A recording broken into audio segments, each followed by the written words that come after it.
والصغير والكبير والعبد والأمة صاع من تمر أو صاع من شعير أو صاع من بر وأمر أن تخرج قبل خروج الناس لصلاة العيد.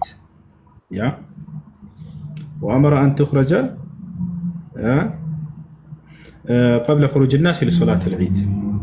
يا الله ملكتنيا نبي صلى الله عليه وسلم زكاة الفطر بوندوچم لاي بسيتوچم لاي بباريام لاي بحرم لاي بتلقم لاي بتنشم لاي ግዴታ አድርገዋል።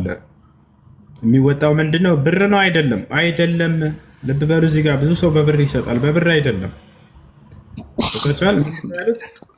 አንድ ጣሳ ከቴምርም ሆነ ከስንዴም ከገብስም እንዲሰጥ አሉ።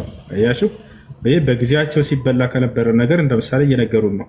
አሁን ላይ ገብስ በአብዛኛው ሰው አይበላም፣ ስንዴ አብዛኛው ሰው አይበላም። ይልቁንስ የሚበላው በአብዛኛው ምንድነው? ሩዝ ነው ህዝቡ የሚበላው አይደለ? ስለዚህ ሰዎች በአካባቢያቸው ከሚመገቡት ይደረጋል ማለት ነው። አንድ ጣሳ ነው ያሉት በአንድ ሰው ላይ ግዴታ የሚሆነው። ያ ጣሳ ግን ምን ያክል ነው? ሼክ አብዱልዓዚዝ ብን ባዝ የተባለ ታላቅ ዓሊም ጊዜያችን ሲናገሩ በነብዩ ሰለላሁ ዐለይሂ ወሰለም ጊዜ የነበረው ጣሳና የሆኑ ጣሳ እኩል አይደለም ብለዋል።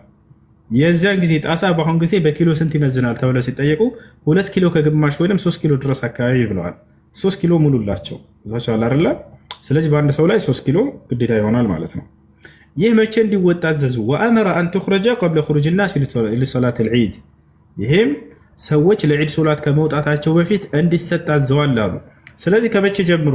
ከረመዳን 28ኛው ቀን ጀምሮ እስከ ዒድ ሶላት ድረስ ባለው በሶስቱ ጊዜ ቀናቶች የሚሰጥ ነው። ለምንድን ነው ከዒድ ሶላት በፊት ስጡ ያሉት ነብዩ ሰለላሁ ዐለይሂ ወሰለም? ምክንያቱም ይሄ ዘካ የሚሰጠው ለድሃዎች ነው። ዓላማው ምንድን ነው? ኢነሃ ዘካት አልፊጥር ነብዩ ሰለላሁ ዐለይሂ ወሰለም ጡዕመተን ሊልመሳኪን ወጠህረተን ሊልሷኢም አሉ። ለጾመው ሰው ለጾሙ መንጻት ሲሆንለት፣ ልክ እንዲሁ ደግሞ ለድሃዎች ምግብ ሲሆን ጊዜ ብለው ተናገሩ። ለሁለት ዓላማ ነው።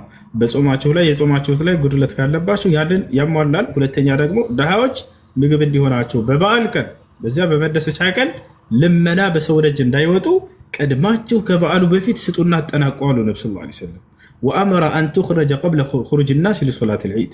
ሰዎች ለዒድ ሶላት ከመውጣታቸው በፊት ተሰጥቶ እንዲጠናቀቅ አዘዋል።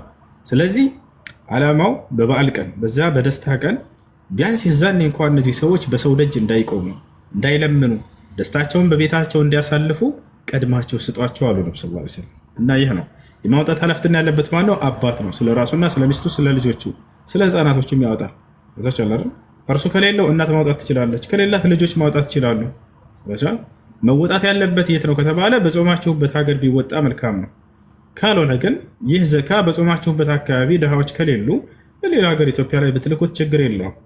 እሺ ገንዘቡን አሰባስቦ ሰውየው ገዝቶ ቢሰጥስ? ለምሳሌ በመካከላችሁ ባላችሁበት ሀገር የ3 ኪሎ ዋጋ ብሎ ገንዘብ አሰበና ተቀበላችሁ። 100 ብር ለምሳሌ እንደ ምሳሌ ተቀበላቸውና ከ10 ሰዎች ይሄን ብር ምን አደረገ? እሱ በቀጥታ ለድሃዎቹ ብሩን መስጠት ከሆነ ይሄን አልታዘዝንም። ያንን እህል ይገዛበትና ለድሃዎቹ የሚሰጥ ከሆነ ለዚህ ሰው አሰባስባችሁ ብትሰጡ ችግር የለውም። አሰባስባችሁ ትሰጡታላችሁ። ከዚያ በኋላ እሱ በእህል ገዝቶ ቀይሮ ለድሃዎቹ ያከፋፍላል፣ ይሰጣል። እንደዚህ ከሆነ ችግር የለውም። እና ይሄን ይመስላል ዘካት አልፊጥር። እሺ ጀዛከላህ ኸይር። ሌላኛው ጥያቄ አምና